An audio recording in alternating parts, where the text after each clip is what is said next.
Hello friends, welcome to PU Sir Physics. Today our topic is magnetic dipole moment is a kept in a uniform magnetic field is experience a torque और torque की value हमको निकालनी है। ठीक है, okay. ध्यान आप आपको एक मैग्नेटिक फ्लक्स की क्वांटिटी भी निकालनी है कि भाई मैग्नेटिक फ्लक्स की क्वांटिटी कैसे हम फाइंड आउट करेंगे वो हम देखने वाले हैं। जैसे कि हमने इलेक्ट्रिक फ्लक्स की क्वांटिटी हमने फाइंड आउट की कि भाई phi is equal to E into A. वैसे सेम टू सेम फिनोमेना यहाँ पे आएगा कि भाई यहाँ पे कोई एक इसके आपके पास कोई एक मैग्नेटिक फील्ड लाइन अवेलेबल है, एक यूनिफॉर्म मैग्नेटिक फील्ड लाइन, और बीच में आपने ऐसा कोई एक प्लेट रख दिया, वो प्लेट पे कितनी मैग्नेटिक फील्ड लाइन लिंक हो रही है, it is known as a magnetic flux. तो वैसे आपको एक मैग्नेटिक फ्लक्स फाइंड आउट करना है। ठीक है, देन पर आपको ये स्टडी करना है कि भाई क्लोज बॉडी के लिए मैग्नेटिक फ्लक्स कितना होगा। क्या आया? ओके। देन आपने जो गोस्ट थियरम आपने स्टडी किया था फर्स्ट चैप्टर में, close integration into delta S equals to summation of Q upon epsilon naught, वो गोस्ट थियरम आपको एक मैग्नेटिक थियरी के लिए आपको अप्लाई करना है और आपको फाइंड आउट करना है कि भाई एक क्लोज लूप का मिसके टोटल फ्लक्स कितना फाइंड आउट होता है। ठीक है, ओके। तो ध्यान पर हम आगे क्या हमने स्टडी किया था वो हम पहले हम देख लेते हैं कि भाई फर्स्ट ऑफ ऑल तो हमने ऐसा फाइंड आउट किया था कि भाई रूट ऑफ मैग्नेटिज्म में हमने देखा कि भाई magnetic field is produce the moving charge particle. वो मूविंग चार्ज पार्टिकल्स को हमको एटम में नजर आए, वहाँ पे एक इलेक्ट्रॉन क्या कर रहा था, रिवोल्यूशन कर रही थी। ठीक है, तो वन एटम है वो एक मैग्नेटिज्म प्रोड्यूस कर रही है, तो एक मॉलिक्यूल्स कर रही होगी और मॉलिक्यूल्स से बनी हुई हमारी मैटर, तो मैटर भी क्या करती है, एक मैग्नेटिज्म शो करती है। और फर्स्ट ऑफ ऑल मैग्नेटिज्म हमको मैग्नेशिया नाम के टापू से मिला, इसलिए उसका नाम हमने एक मैग्नेट रख दिया। देन पर हम मैग्नेट को फ्री रोटेट करवाते थे तब एक पर्टिकुलर डायरेक्शन में वो इसके स्टेबल हो जाता था। ठीक है, वो एक पर्टिकुलर डायरेक्शन कौन सी थी कि भाई इसमें से जो एन एक नॉर्थ की डायरेक्शन में है उसको हम बोलेंगे नॉर्थ पोल, और जो एन एक साउथ की डायरेक्शन में है उसको हम क्या बोलेंगे, साउथ पोल हम बोलेंगे। ठीक है, ओके। देन आपने हमने उसकी एक इंपॉर्टेंट फैक्टर के बारे में स्टडी किया, देन आपने मैग्नेटिक फील्ड लाइन के बारे में हमने स्टडी किया। ओके, और देन आपने हमने ये स्टडी किया कि भाई जो सोलेनॉइड हमने कंसीडर किया हुआ है वो solenoid has a bar magnet ही है, क्योंकि सोलेनॉइड क्या होती है, एक नंबर ऑफ टर्न्स होती है, इसमें से जब भी हम इलेक्ट्रिक करंट को पास आउट करवाएंगे तब इसमें से एक uniform magnetic field line produce होती है। बट कहाँ पे uniform magnetic field line produce होती है, उसकी सेंटर में। ठीक है, ओके। देन आफ्टर इसमें से भी एक मैग्नेटिक फील्ड लाइन एग्जिट होती है वन एंड में से और दूसरी एंड में एंटर होती है। जो एग्जिट होती है उसको हम बोलते हैं नॉर्थ पोल, और जो इसमें वो एंटर होती है उसको हम क्या बोलते हैं, साउथ पोल बोलते हैं। ठीक है, ओके। तो हमने इसके अगले वीडियो में हमने यही देखा था कि भाई सोलेनॉइड है जो बार मैग्नेट जैसा बिहेव करती है, और उसकी ऑन दी एक्सिस पे मैग्नेटिक फील्ड का इक्वेशन हमको मिला था, B is equals to mu naught 2m upon 4πr³। ठीक है, ओके। देन आफ्टर वो एक इलेक्ट्रिक डायपोल जैसा ही है, तो इलेक्ट्रिक डायपोल के साथ हमने एनालॉजी की थी। ओके, देन आफ्टर हमने क्या फाइंड आउट किया था कि भाई हमारे पास यहाँ पे एक uniform magnetic field line available है, इसमें हमने एक मैग्नेटिक नीडल रखी हुई थी। ओके, तो वो magnetic needle align to magnetic field की डायरेक्शन में वो रहना चाहती है, जैसे कि इलेक्ट्रिक डायपोल भी कहाँ पे रहना चाहता है, अलॉन्ग टू इलेक्ट्रिक फील्ड की डायरेक्शन में। वैसे ये मैग्नेटिक नीडल है तो मैग्नेटिक नीडल एक अलॉन्ग टू मैग्नेटिक फील्ड की डायरेक्शन में रहना चाहेगा। ओके, बट आप क्या करते हो, ऑन दी बॉडी आप वर्क करते हो। ठीक है, आपने वर्क किया ऐसे, ओके, तो मैग्नेटिक नीडल ऐसे चली गई, तो मैग्नेटिक नीडल में क्या प्रोड्यूस हो गया, एक डिफ्लेक्शन प्रोड्यूस हुआ। ओके, तो यहाँ पे मैग्नेटिक फील्ड की डायरेक्शन ऐसी है, बट यहाँ पे कोई एंगल बन रही है थीटा, तो उस पर क्या लगने वाला है, टॉर्क लगने वाला है। ठीक है, तो टॉर्क लगेगा तो वापस कहाँ पे आ जाएगा, वो वापस यहाँ पे आना चाहता है, बट वो टॉर्क लगेगा तो वो एंगुलर एक्सेलरेशन करने लगेगा। एंगुलर एक्सेलरेशन से उसकी एंगुलर वेलोसिटी कंटिन्यूसली इंक्रीज हो जाती है, और उसके पास यहाँ आने तक उसकी वेलोसिटी बहुत ज़्यादा हो जाती है, तो वो यहाँ पे रुकता नहीं है, बट वो आगे चला जाता है। किस लिए वो आगे चला जाएगा, क्योंकि उसके पास मोशन इनर्शिया अवेलेबल है। तो मोशन इनर्शिया और एक रेस्ट इनर्शिया के बारे में आप अच्छी तरह से आप जानते हो। ठीक है, कि भाई एक मोशन इनर्शिया है, इसलिए वो एक आगे चला जाएगा, आगे चला जाएगा तो टॉर्क उसका क्या करेगा, अपोज करेगा, और यहाँ पे डीएक्सेलरेशन होगा। ए वाली केस में क्या हुआ कि भाई align to electric magnetic field की डायरेक्शन में वो आना चाहता है, तो यहाँ पे एंगुलर एक्सेलरेशन हुआ।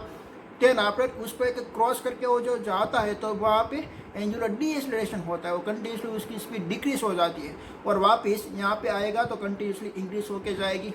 तो ये देखिए कि भाई उसकी मीन पोजीशन क्या हुई, ये सेंटर वाली पोजीशन, तो मीन पोजीशन पे उसका एक्सेलरेशन क्या हो जाता है, मैक्सिमम हो जाता है, और एंडिंग टर्मिनेशन पर पे उसका इसके वेलोसिटी क्या हो जाती है, जीरो हो जाती है। ख्याल आया, क्योंकि वहाँ पे एक डीएक्सेलरेशन प्रोड्यूस होता है, तो वो कंटिन्यूसली क्या करेगा, ऑक्सीलेशन करेगा, वो कंटिन्यूसली ऑक्सीलेशन करता है, तो उसका टाइम पीरियड भी हमने निकाला था। ठीक है, ओके, तो उसका हमने टाइम पीरियड हमने गए लेक्चर तक हमने निकाला था।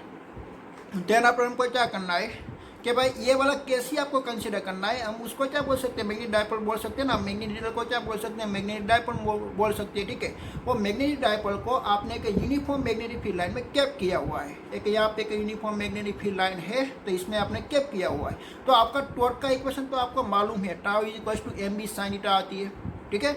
वो हमने एक इसके 4 सितंबर में हमने स्टडी किया हुआ था कि भाई हमारे पास एक नॉर्थ पोल अवेलेबल था, एक साउथ पोल अवेलेबल था, तो उसकी बीच में एक uniform magnetic field line generate हो रही थी।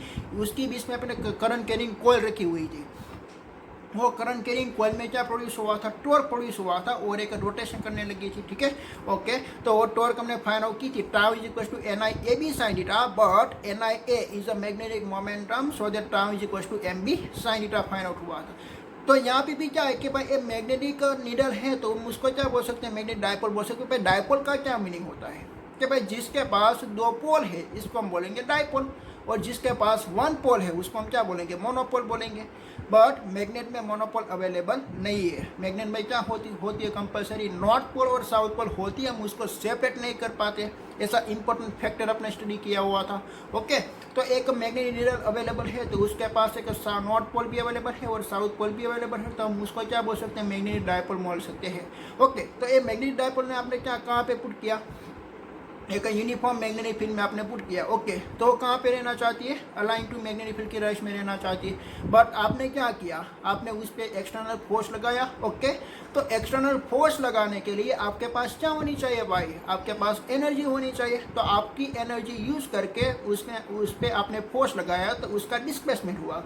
कैसा डिस्प्लेसमेंट हुआ भाई, ऐसे चलती है ना, ऐसे तो नहीं चलती है, तो उसका एंगुलर इसके लीनियर डिस्प्लेसमेंट नहीं हुआ, बट उसका कौन सा डिस्प्लेसमेंट हुआ, देखिए उसका एंगल ऐसा था, बट आपने फोर्स लगा के उसका एंगल आपने चेंज कर दिया।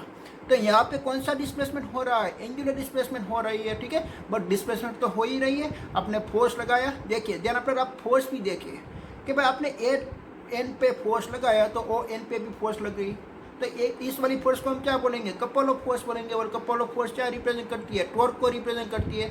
तो कोई भी एलिमेंट आपका रोटेशन मोशन करती है, तो वहाँ पे फोर्स एक टॉर्क में कन्वर्ट हो जाती है, ठीक है। तो यहाँ पे भी आपने फोर्स लगाया, वो फोर्स यहाँ पे टॉर्क में कन्वर्ट हो गए। तो टॉर्क भी क्या है, वन टाइप का फोर्स ही हुआ ना, वन टाइप का वो क्या है, एक फोर्स ही अवेलेबल है। ओके, बट वो एक रोटेशन मोशन क्रिएट कर देती है। ओके, तो आपने यहाँ पे फोर्स लगाई और डिस्प्लेसमेंट हुआ थीटा। तो फोर्स इंटू डिस्प्लेसमेंट मीन्स के टाउ इंटू थीटा को आप क्या बोल सकते हो, वर्क डन बोल सकते हो। आपने वर्क ऑन दी सिस्टम किया।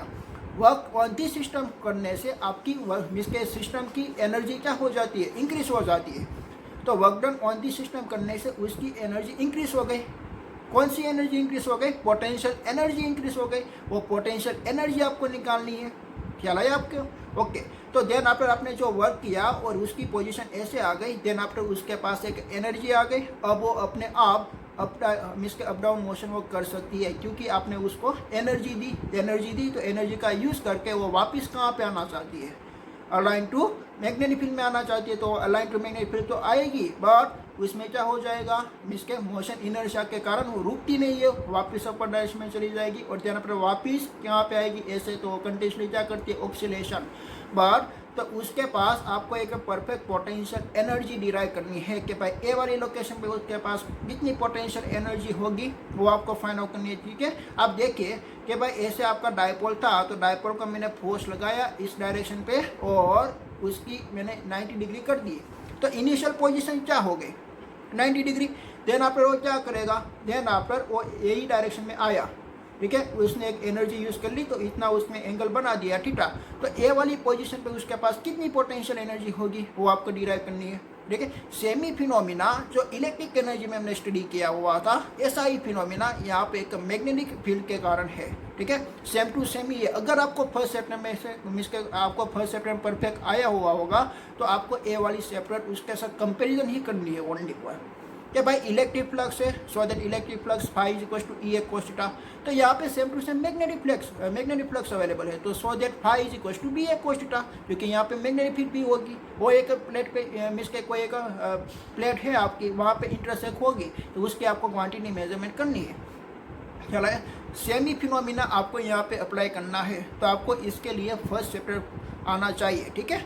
ओके, तो हम पहले डिराइव करते हैं कि भाई उसकी पोटेंशियल एनर्जी हम डिराइव करते हैं, देन आप उसका फ्लक्स भी हम डिराइव करते हैं और गॉस थियरम भी अप्लाई करके हम देखते हैं, ठीक है। Today our topic is derive the potential energy kept magnetic dipole uniform magnetic field. तो मैं फर्स्ट ऑफ ऑल तो यूनिफॉर्म मैग्नेटिक फील्ड में ड्रॉ करता हूँ कि भाई ऐसे यहाँ पे एक uniform magnetic field B available है, सेमी फिनोमिना है, जो हमने फर्स्ट चैप्टर में स्टडी किया हुआ था, बट ये वाली इक्वेशन सेकंड चैप्टर में थी। ओके, तो इसमें आपने एक यूनिफॉर्म इलेक्ट्रिक फील्ड में एक आपने एक इलेक्ट्रिक डायपोल को पुट किया था, बट यहाँ पे आपको पुट करना है कोई एक मैग्नेटिक नीडल को, ठीक है। तो आपने एक यूनिफॉर्म मैग्नेटिक फील्ड ड्रॉ की, इसमें आपको पुट करनी है मैग्नेटिक नीडल को, तो वो magnetic needle along to magnetic field की डायरेक्शन में वो रहना चाहती है, ऐसे वो रहना चाहती है, ठीक है। नॉर्थ और साउथ डायरेक्शन होती है, तो ऐसे वो रहना चाहती है। बट आप क्या करते हो, उसको वर्क करवाते हो, आपने उस पर कोई एक वर्क करवाया और उसको रोटेट कर दिया ए वाली डायरेक्शन पे। ओके, ठीक है, तो इतना आपने रोटेशन करवा दिया, इतना एंगल से, ठीक है। तो पहले वो इसकी इनिशियल पोजीशन ए थी, इनिशियल पोजीशन का एंगल मैं मान लेता हूँ थीटा नॉट, देना पहले फाइनल पोजीशन हो गई थीटा। तो आपने एक्चुअली क्या किया कि भाई यही डायरेक्शन पे आपने फोर्स लगाया है, तो वो आपका जो फोर्स है ना वो यहाँ पे टर्निंग मोशन क्रिएट करती है, इसलिए वो फोर्स एक कपल ऑफ फोर्स में कन्वर्ट हो गया। वो कपल ऑफ फोर्स को हम क्या बोल सकते हैं, टॉर्क बोल सकते हैं। तो आपने क्या लगाया, एक्चुअली यहाँ पे टॉर्क लगाया और उसका डिस्प्लेसमेंट हुआ इतना। तो एक टॉर्क मीन्स के फोर्स इंटू डिस्प्लेसमेंट को हम क्या बोलते हैं, वग्नन ही बोलते हैं ना, और वग्नन को हम क्या बोल सकते हैं, पोटेंशियल एनर्जी बोल सकते हैं, ठीक है। वही पोटेंशियल एनर्जी आपको यहाँ पे निकालनी है। पहले तो आपको क्या मालूम पड़ा कि भाई उस पर टॉर्क लगेगा, कितना टॉर्क लगेगा, tau is equal to M B torque लगेगा, ठीक है। तो मैं यहाँ पे टॉर्क की मैं इक्वेशन लिख देता हूँ, tau is equal to M cross B, वो तो आपका मालूम ही है। Okay, and torque is a vector quantity, यहाँ पे क्रॉस प्रोडक्ट अवेलेबल है, तो क्रॉस प्रोडक्ट को आपको मैग्नीट्यूड में कन्वर्ट करने के लिए आपको अच्छी तरह से ख्याल है कि भाई टाउ इज इक्वल टू हम यहाँ पे क्या लिख सकते हैं, एम बी साइन थीटा, ठीक है, एम बी साइन थीटा। अभी आपको माइंड में क्लियर होना चाहिए कि भाई जब भी कोई वेक्टर क्वांटिटी आती है, जब भी कोई वेक्टर क्वांटिटी आती है, तब ऑब्वियसली वहाँ पे क्रॉस प्रोडक्ट ही आएगी, और क्रॉस प्रोडक्ट आती है तो ऑब्वियसली वहाँ पे साइन थीटा एंगल ही आएगा। ख्याल आया आपको। आप कोई भी फिजिक्स की क्वांटिटी देख लीजिए, कोई भी स्केलर क्वांटिटी है, तो स्केलर क्वांटिटी में भाई एक्चुअली यहाँ पे डॉट प्रोडक्ट आएगी, और जहाँ पे भी डॉट प्रोडक्ट आती है वहाँ पे क्या आती है, cos थीटा आती है। ख्याल आया। तो स्केलर प्रोडक्ट के लिए, स्केलर में डॉट प्रोडक्ट आती है, डॉट प्रोडक्ट के लिए उसका मैग्नीट्यूड होता है cos theta. Then after vector quantity में क्रॉस प्रोडक्ट आती है और क्रॉस प्रोडक्ट का मैग्नीट्यूड होता है साइन थीटा। अभी आपको याद रखना है। ख्याल आया आपको। ओके, तो term is equal to M B sine theta. Okay, तो ये उसका क्या मिल गया भाई, टॉर्क मिल गया। आपने फोर्स अप्लाई किया तो वो टॉर्क में मिस के मूवमेंट हो गया। तो आप मानिए कि भाई आपका मिस के यहाँ पे आपने जो एंगल का यहाँ पे एंगुलर डिस्प्लेसमेंट हुआ है, वो एंगुलर डिस्प्लेसमेंट कितना हुआ है, डेल्टा थीटा जितना हुआ है। तो आपको वक्डन भी कितना करना पड़ेगा, स्मॉल वक्डन करना पड़ेगा, ठीक है। तो आपका वक्डन यहाँ पे स्मॉल हुआ, delta theta, delta W is equal to आप क्या लिख सकते हो, टाउ इंटू डी थीटा आप लिख सकते हो। ओके, बट आपको तो कहाँ से कहाँ तक का फाइंड आउट करना है, थीटा नॉट से लेकर थीटा तक का आपको फाइंड आउट करना है। आपने पहले स्मॉल डिस्प्लेसमेंट कंसीडर किया, स्मॉल एंगुलर डिस्प्लेसमेंट आपने डेल्टा थीटा कंसीडर किया कि भाई डेल्टा थीटा डिस्प्लेसमेंट करने के लिए आपने टॉर्क अप्लाई किया टाउ, तो उसका वर्कडन कन्वर्ट हुआ डेल्टा डब्ल्यू। सो दैट आपको एक कंप्लीट वर्कडन फाइंड आउट करने के लिए बहुत साइड क्या करना पड़ेगा कि भाई एक्चुअली तो उसकी पैटर्न कौन सी है, कैलकुलेशन की पैटर्न कौन सी है कि भाई डेल्टा थीटा के लिए वो फाइंड आउट हुई। ओके, देन आपने दूसरी डेल्टा थीटा के लिए क्या फाइंड आउट हुआ, डी डब्ल्यू। देन आपने डी डब्ल्यू को आपको क्या करना है, एडिशन करना है। उसको कैलकुलेशन मेथड में क्या बोलते हैं, इंटीग्रेशन बोलते हैं। तो आपको यहाँ पे क्या करना पड़ेगा, इंटीग्रेशन करना पड़ेगा, ठीक है। तो बहुत साइड हम क्या करते हैं, इंटीग्रेशन करते हैं, ठीक है। ओके, तो बहुत सारे हम इंटीग्रेशन कर लेंगे, delta W is equal to integration tau into delta theta. Okay, तो इंटीग्रेशन आपको कहाँ से कहाँ तक करना है कि भाई इनिशियल पोजीशन कौन सी थी, थीटा नॉट, और फाइनल पोजीशन कौन सी है, थीटा है, खत्म बात। तो आपको इंटीग्रेशन कहाँ से कहाँ करना है, तो भाई थीटा नॉट से लेके थीटा, यहाँ पे भी आप क्या लिख दीजिए, थीटा नॉट से लेके थीटा लिख दीजिए। What is the torque, torque is equal to M B sine theta, तो M B sine theta put कर दीजिए। ओके, तो इंटीग्रेशन ऑफ डेल्टा डब्ल्यू क्या आती है भाई, इंटीग्रेशन ऑफ डेल्टा एक्स क्या आती है, x. So that integration of delta W क्या आएगी, complete work done. So that complete work done को हम क्या बोलेंगे, कैपिटल डब्ल्यू हम बोलेंगे, ठीक है। ओके, यहाँ पे इंटीग्रेशन होगा थीटा नॉट से लेके थीटा, यहाँ पे टाउ इज इक्वल टू आप लिखने वाले हो M B sine theta into delta theta.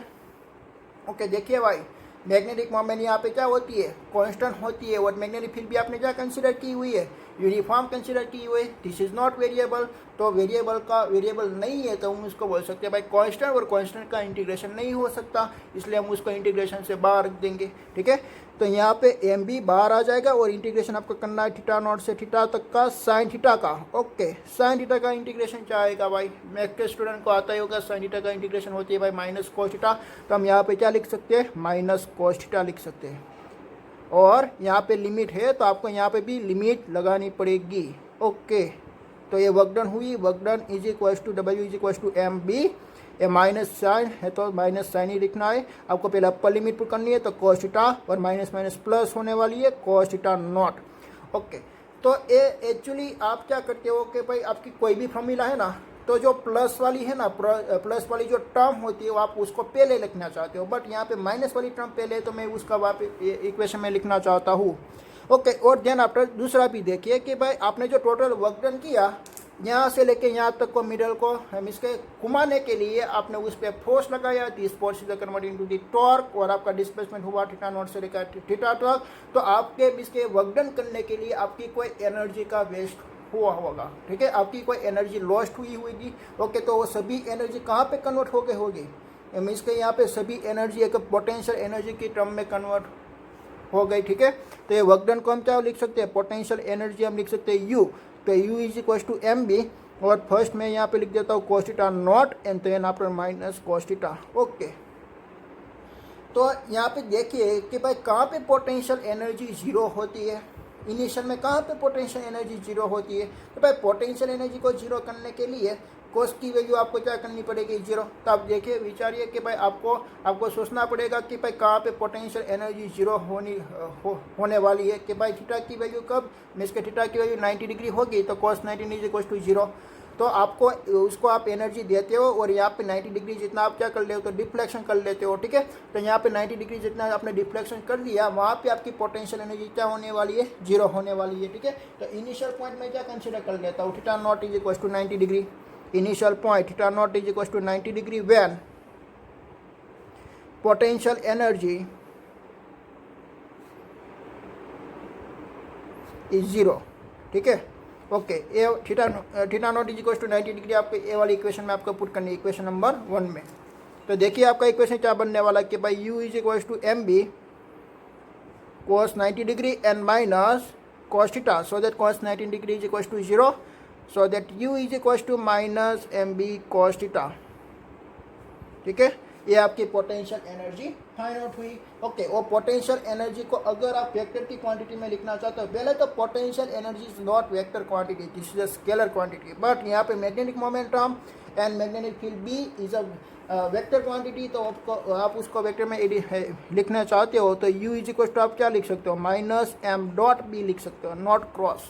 ठीक है, क्योंकि वेक्टर क्वांटिटी एक स्केलर क्वांटिटी है, पोटेंशियल एनर्जी का स्केलर क्वांटिटी है। ओके, देन आफ्टर आपको देखना है कि भाई कब वो स्टेबल होगा और देन आफ्टर कब अनस्टेबल पोजीशन होगी, तो मैं पहले लिखते हूँ कि भाई स्टेबल पोजीशन,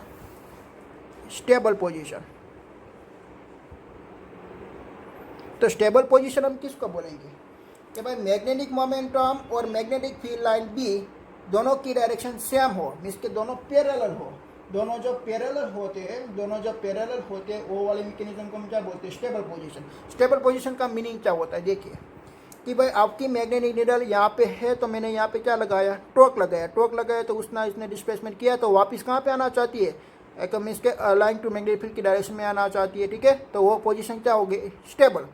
देन आफ्टर मैंने इतना टॉर्क लगाया कि भाई उसको मैंने 180 डिग्री मैंने कन्वर्ट कर दिया ऐसे। देखिए, तो मैंने ऐसा मीन्स के घुमा के ऐसा कर दिया, तो वापस मैं उसको छोड़ दूंगा तो वापस कहाँ पे आ जाएगा, ऐसे घूम के यहाँ पे आ जाएगा। तो देखिए कि भाई ऐसा मैंने घुमाया तो यहाँ पे मीन्स के क्या हुआ कि भाई वापस वो यही डायरेक्शन में नहीं आती है। ये वाली केस में देखिए कि आपने ऐसा घुमाया था तो वापस यही डायरेक्शन में आ गई, तो वापस यही डायरेक्शन में आ जाती है, तो उसको हम क्या बोलते हैं, स्टेबल बोलते हैं। और ये देखिए कि भाई आपने ऐसा घुमा के ऐसा कर दिया तो वापस यही डायरेक्शन में नहीं आती और ऐसे चली जाती है, तो उसको क्या बोलते हैं, अनस्टेबल बोलते हैं, उसको क्या बोलते हैं, अनस्टेबल बोलते हैं। ठीक है, और मैं आपको एक दूसरी एग्जाम्पल दूँ, देखिए ओके, मैं आपको एग्जाम्पल देना चाहता हूँ। देखिए कि भाई ये एक ऐसी कंडीशन में है, एक ऐसी कंडीशन में है। ठीक है, यहाँ पर मैं क्या करता हूँ, ओके, तो ऐसी कंडीशन में था, ओके ऐसे है ऐसे, ओके। देन आप मैंने उस पर एक फोर्स लगाया यही डायरेक्शन में मैंने फोर्स लगाया और देन आप मैं छोड़ देता हूँ, ओके। वो वापस कहाँ पे आ गई, वही पोजीशन पे आ गई। तो हम उसको क्या बोल सकते हैं, स्टेबल पोजीशन। उसको क्या बोल सकते हैं भाई, स्टेबल पोजीशन बोल सकते हैं, ओके। देन आप देखिए मैंने उस पर फोर्स लगाया, अभी भी मैं फोर्स लगाता हूँ और अभी मैं लगाता, देन पर मैं छोड़ देता हूँ, ओके। कहाँ पे गया भाई, अपोजिट डायरेक्शन पे गया ना, कहाँ पे गया, अपोजिट डायरेक्शन पे गया, ओके। तो अपोजिट डायरेक्शन पे गया तो this position is known as unstable position. क्या बोलते हैं हम उसको, अनस्टेबल पोजीशन बोलते हैं। ऐसे ही सेम फिनोमेना यहाँ पे आप देखिए कि भाई आप मैग्नेट नीडल को आप फोर्स लगाते हो और आपने इतना लगा दिया, बट देन पर वो वापस कहाँ पे आना चाहता है, अलाइन टू मैग्नेटिक फील्ड की डायरेक्शन में आना चाहता है, उसको हम इसके ऐसे वापस यहाँ पे नहीं आएगा, वो वापस नहीं आएगा और ऐसे चला जाएगा, तो हम उसको क्या बोलेंगे, अनस्टेबल बोलेंगे। तो स्टेबल पोजीशन में आपको क्या लिखने वाले कि भाई स्टेबल पोजीशन में मैग्नेटिक मोमेंटम और मैग्नेटिक फील्ड बी की दोनों की डायरेक्शन क्या होनी चाहिए, इसके पैरेलल होनी चाहिए, दोनों की direction parallel, so that theta is equal to 0 degree होना चाहिए। ख्याल है आपको, when theta is equal to 0 degree, theta is equal to 0 degree कब होती है, magnetic momentum and B is both are same direction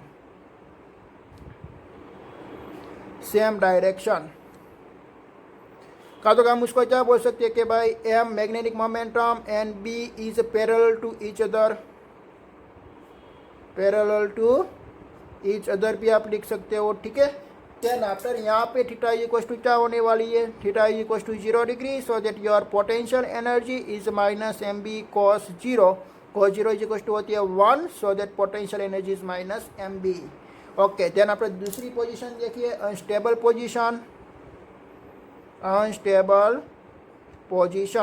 तो अनस्टेबल पोजीशन में आपने घुमा के कितना डिग्री एंगल कर दिया, 180 डिग्री कर दिया। तो 180 डिग्री कब होती है कि भाई magnetic momentum M and B is both are opposite direction, okay। तो M and B is anti parallel,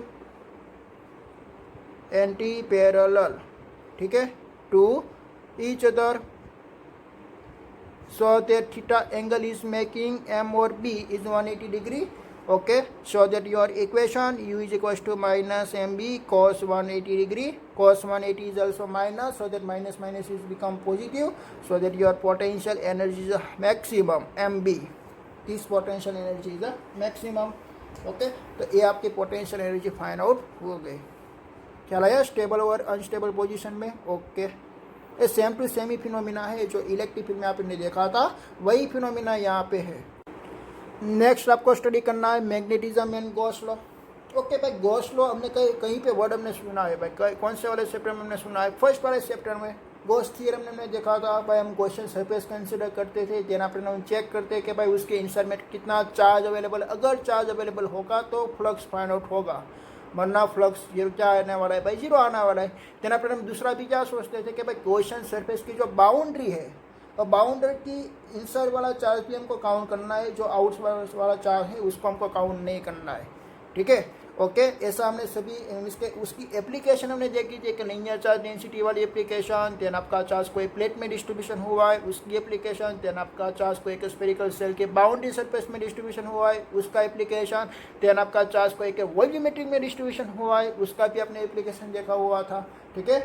तो वो वाली है एक गॉस लॉ, ठीक है। वही गॉस लॉ आपको यहाँ पे यूज़ करके चेक करना है कि भाई उसकी आंसर क्या आती है। तो पहले तो हमको क्या फाइंड आउट करना पड़ेगा कि भाई पहले तो हमको फाइंड आउट करना पड़ेगा फ्लक्स, बट यहाँ पे मैग्नेटिक फील्ड अवेलेबल है ना, तो यहाँ पे मैग्नेटिक फील्ड अवेलेबल है। देखिए कि भाई उसकी फिगर आपकी कोई ऐसी थी कि आपने पहले एक uniform magnetic field line draw की, ऐसे आपने uniform magnetic field line draw की is A B, then after आप यहाँ पे एक प्लेन रखते हो, ऐसे कोई आपने एक प्लेन रख दिया, ओके। तो प्लेन के पास क्या होती है, एरिया वेक्टर होती है, एरिया वेक्टर की डायरेक्शन क्या होती है, is normal to the plane, this is the normal to the plane, okay। this is the magnetic field line B is a both are is the same direction, okay। तो यहाँ पे आप check कर सकते हो कि भाई मैग्नेटिक फील्ड लाइन इंटरसेक्ट हो रही है, तो यहाँ पे क्या फाइंड आउट होगा, फ्लक्स फाइंड आउट होगा, क्या फाइंड आउट होगा, फ्लक्स। बट यहाँ पे फ्रेंड्स यहाँ पे मैग्नेटिक फील्ड भी अवेलेबल है, so that this flux is known as the magnetic flux, not electric flux. जब यहाँ पे इलेक्ट्रिक फील्ड लाइन होगी तब हम उसको क्या बोल सकते हैं, इलेक्ट्रिक फ्लक्स बोल सकते हैं, बट यहाँ पे मैग्नेटिक फील्ड लाइन है इसलिए आप उसको क्या बोल सकते हो, मैग्नेटिक फ्लक्स बोल सकते हो, ठीक है। तो यहाँ पे magnetic flux delta phi B is equals to आप क्या लिख सकते हो कि भाई magnetic field line B into delta S भी लिख सकते हो, डी एस भी लिख सकते हो, कालों का आप एरिया ए भी लिख सकते हो, ठीक है। ओके, बट यहाँ पे दोनों की डायरेक्शन सेम है। ओके, तो यहाँ पे अगर दोनों की डायरेक्शन सेम नहीं है, अगर यहाँ पे कोई एंगल क्रिएट हो रहा है तो वो एंगल पहले तो आपके फ्लक्स है, कौन सी क्वांटिटी है फ्लक्स में, आप only for magnetic field line B की क्वांटिटी मेजरमेंट कर रहे हो ना, तो वहाँ पे कोई डायरेक्शन की रिक्वायरमेंट ही नहीं अवेलेबल है। So that this flux is known as a scalar product. Okay, तो स्केलर प्रोडक्ट में यहाँ पे डॉट आती है, वो आपको मालूम है, तो यहाँ पे भी मैंने डॉट ही लिख दिया है। तो flux phi B is equal to आप लिखना चाहते हो B into delta S into cos theta into cos theta. देखिए दोनों की डायरेक्शन क्या हुई है same, so that cos zero is equal to हो जाएगी 1 और वापिस आपका इक्वेशन मिलने वाला बी इंटू डेल्टा एस ही मिलने वाला है, ठीक है। ओके, देन आफ्टर आप उसका डायमेंशन भी आप निकाल सकते हो, तो उसका डायमेंशन आती है m1 L2 T raise to minus 2 A raise to minus 1। आप उसका डायमेंशन कैसे निकाल सकते हो, देखिए आपके पास कोस थ्योरम का इक्वेशन था कि भाई flux phi is equal to close integration B into delta S is equal to summation of Q upon epsilon naught. तो चार्ज का भी डायमेंशन आपके पास होता है, चार्ज का डायमेंशन क्या होता है, charge is equal to Q is equal to I T, so that ampere into T. Okay, then आप एप्सिलॉन नॉट का डायमेंशन आप निकाल सकते हो, ठीक है। तो एप्सिलॉन नॉट का डायमेंशन है आप यहाँ पे पुट कर दीजिए, तो ये फ्लक्स का डायमेंशन आपको फाइंड आउट होता है, ठीक है। फ्लक्स आपका मैग्नेटिक फ्लक्स हो या इलेक्ट्रिक फ्लक्स हो, बट इसमें यूनिट में कोई नहीं चेंज आता, यूनिट में नहीं चेंज आता तो भाई डायमेंशन में नहीं चेंज आएगा, वो बेसिक नॉलेज आपको होना चाहिए, ठीक है। ओके, तो यहाँ पे डायमेंशन पे भी नहीं चेंज आएगा और उसका यूनिट हम क्या लिखेंगे, आप उसका यूनिट बना भी सकते हो वरना आप वेबर भी लिख सकते हो। इलेक्ट्रिक फ्लक्स के लिए भी उसका यूनिट वेबर रहेगा, मैग्नेटिक फ्लक्स के लिए भी उसका यूनिट वेबर रहेगा, ख्याल आया। बट उसका इक्वेशन चेंज होगा कि भाई वहाँ पे ई इंटू डेल्टा एस आता है, यहाँ पे बी इंटू डेल्टा एस आता है, ठीक है। ओके, देन आफ्टर हम यहाँ पे क्या फाइंड आउट करना चाहते हैं कि भाई गॉस लॉ अप्लाई करना चाहते हैं, ठीक है, Gauss law for magnetic field के लिए। ओके, तो इसके बारे में आपको मालूम पड़ गया। ओके, तो क्लोज बॉडी होगी तो आप यहाँ पे क्या लेंगे, क्लोज इंटीग्रेशन करने वाले हो, ठीक है। यहाँ पे आप क्लोज इंटीग्रेशन कर दोगे अगर आपके पास एक क्लोज बॉडी अवेलेबल हो तो, ठीक है। ओके, तो यहाँ पे इसके नेट मैग्नेटिक फ्लक्स थ्रू की एनी क्लोज सरफेस जो जीरो होती है, नेट मैग्नेटिक फ्लक्स क्या होती है, कोई भी क्लोज सरफेस हो उसकी नेट मैग्नेटिक फील्ड जीरो होती है, ठीक है। ओके, तो मैं यहाँ पे एक सेंटेंस लिख देता हूँ कि भाई the net magnetic flux through any close surface, कोई भी क्लोज सरफेस हो उसका आंसर क्या आने वाला है, जीरो आंसर आने वाला है, ठीक है। देखिए कि भाई यहाँ पे आपके पास कोई एक uniform magnetic field line available है, ऐसे आपके पास कोई uniform magnetic field line available है और इसमें आपने एक ऐसा कोई अनइवन आर्बिटरी शेप आपने रख दिया, this is known as a close body.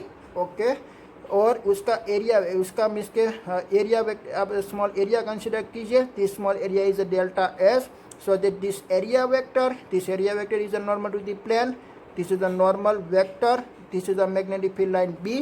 Okay, तो आप ऐसे यहाँ पे फाइंड आउट कर सकते हो। तो उसका फ्लक्स, यहाँ पे फ्लक्स कितना लिंक होगा, और फ्लक्स कितना लिंक होगा यहाँ पे delta phi B is equal to, आप उसका इक्वेशन आप बना सकते हो, delta phi B is equal to B into delta S आप बना सकते हो, ठीक है। और देखिए यहाँ पे कि भाई जितनी मैग्नेटिक फील्ड लाइन यहाँ से एंटर होती है, यहाँ से इतनी मैग्नेटिक फील्ड लाइन एग्जिट हो जाती है, जितनी मैग्नेटिक फील्ड लाइन यहाँ पे एंटर हुई इतनी मैग्नेटिक फील्ड लाइन यहाँ पे एग्जिट हो गई, सो दैट टोटल फ्लक्स कितनी मिलने वाली है, आपको जीरो मिलने वाली है, ठीक है। तो टोटल फ्लक्स में फाइंड आउट करता हूँ तो आपको क्या करना पड़ेगा भाई, ये डेल्टा एस आपको सभी क्वांटिटी का लगा के आपको उसका समेशन करना पड़ेगा, समेशन और डेल्टा बी करना पड़ेगा। तो समेशन आपको ऑल एलिमेंट का करना पड़ेगा बी इंटू डेल्टा एस, उसको हम क्या बोल सकते हैं, इंटीग्रेशन भी आप बोल सकते हो। तो उसका आंसर आती है जीरो आती है, चला है, उसका आंसर क्या आती है, जीरो आती है। और ये वाली थियरी मैंने आपको आगे मैंने बताया था, कैसे बताया था, देखिए कि भाई आपके पास कोई एक बार मैग्नेट था ऐसा, this is the north pole, this is the south pole, और आपको मालूम है कि मैग्नेटिक फील्ड लाइन कहाँ से प्रोड्यूस होती है, north pole to south pole, north pole to south pole, यहाँ से भी north pole to south pole, then after north pole to south pole, यहाँ से नॉर्थ पोल साउथ पोल, और इनसाइड कहाँ से जाती है, south pole to north pole, south pole to north pole, south pole to north pole. और मैंने नीचे लिखा हुआ था कि भाई magnetic field line is continuous loop, this is a continuous loop. Okay, तो कंटिन्यूस लूप है तो मैंने यहाँ पे क्या कंसीडर कर लिया, पे गॉस लॉ लगाना है तो आप यहाँ पे क्या कंसीडर करने वाले हो, गॉसियन सरफेस कंसीडर करने वाले हो, ठीक है। और यहाँ पे सभी मैग्नेटिक फील्ड लाइन एग्जिट हो रही है, एग्जिट एग्जिट, यहाँ पे सभी magnetic field line enter enter, तो जितनी मैग्नेटिक फील्ड लाइन एंटर हुई इतनी सभी मैग्नेटिक फील्ड लाइन एग्जिट हो गई, तो भाई बाकी की बची कितनी magnetic field line is zero. So that यहाँ पे फ्लक्स क्या फाइंड आउट होगा, flux phi is equal to zero. आपने यहाँ पे एक रिंग कंसीडर कर ली, this is a Gaussian surface, तो यहाँ पे देखिए ये दो मैग्नेटिक फील्ड लाइन एंटर हो रही है, तो यहाँ पे दोनों मैग्नेटिक फील्ड लाइन एग्जिट हो रही है, so that flux is zero. के सेम रिंग आपने यहाँ पे कंसीडर की, this is a Gaussian surface, यहाँ पे आप देख सकते हो कि भाई एंटर एंटर एंटर, ये सभी magnetic field line is enter, this exit exit exit exit, तो टोटल कितनी फाइंड आउट हुई, जीरो। तो यहाँ पे भी आपका फ्लक्स क्या फाइंड आउट होगा, zero. Why? Because the magnetic field line is a continuous loop. This is a discontinuous loop नहीं है, ठीक है। तो discontinuous किस में है भाई, उसका भी मैंने फिगर ड्रॉ किया हुआ था कि भाई this is a positive charge, this is a negative charge. तो मैग्नेट इलेक्ट्रिक फील्ड लाइन कहाँ से कहाँ प्रोड्यूस होती है, electric field line is a positive to negative ऐसे, then after positive to negative ऐसे, then after positive to negative ऐसे। Okay, तो ऐसे आपने यहाँ पे फिगर ड्रॉ की हुई थी, ठीक है। ओके ओके, तो यहाँ से एग्जिट होती है, एग्जिट एग्जिट, यहाँ से भी एग्जिट होती है, और यहाँ पे enter enter enter enter. Okay, तो आपने यहाँ पे क्लोज लूप आपने कंसीडर की हुई थी, this is the Gaussian surface, और गॉसियन सरफेस के इनसाइड आप देख रहे हो कि भाई क्यू चार्ज पार्टिकल है, यहाँ पे भी आपने गॉसियन सरफेस कंसीडर की हुई थी, और गॉसियन सरफेस में से सभी इलेक्ट्रिक फील्ड लाइन एग्जिट ही हो रही है। देखिए यहाँ से भी एग्जिट हो रही है, यहाँ से भी, यहाँ से भी, यहाँ से भी, कोई एंटर होने वाली नहीं है। तो यहाँ पे आपका गॉस थ्योरम फाइंड आउट होगा, और उसका इक्वेशन क्या बनने वाला है, उसका इक्वेशन हमने फर्स्ट चैप्टर में डिराइव किया हुआ था कि भाई flux, electric flux is equal to close integration E into delta S is equals to summation of q upon epsilon naught. This is the electric flux. Electric flux आपको find out होगा अगर कोई उसकी इनसाइड चार्ज पार्टिकल्स है तो, ठीक है। But मैंने गॉसियन सरफेस यहाँ पे मैंने कंसीडर कर ली, तो यहाँ पे देख सकते हो आप जितनी इलेक्ट्रिक फील्ड लाइन एंटर हो रही है इतनी इलेक्ट्रिक फील्ड लाइन एग्जिट हो रही है। तो यहाँ पे आपका फ्लक्स, कोई चार्ज पार्टिकल्स नहीं है ना, आपको क्या चेक करना था कि भाई गॉसियन सरफेस के इनसाइड चार्ज पार्टिकल होना चाहिए, यहाँ पे कोई चार्ज पार्टिकल है नहीं है। So that summation of q is equal to आप क्या लिखने वाले हो, zero. So that magnetic electric flux क्या होने वाला है, जीरो। तो यहाँ पे इलेक्ट्रिक फ्लक्स भी जीरो होगा, बट यहाँ पे और यहाँ पे फाइंड आउट होगा। चला है, तो ऐसे आप एनालॉगी आपने की हुई है, किसके साथ एनालॉग की हुई है कि भाई मैग्नेटिक फ्लक्स के साथ एनालॉगी की हुई है, ठीक है। ओके।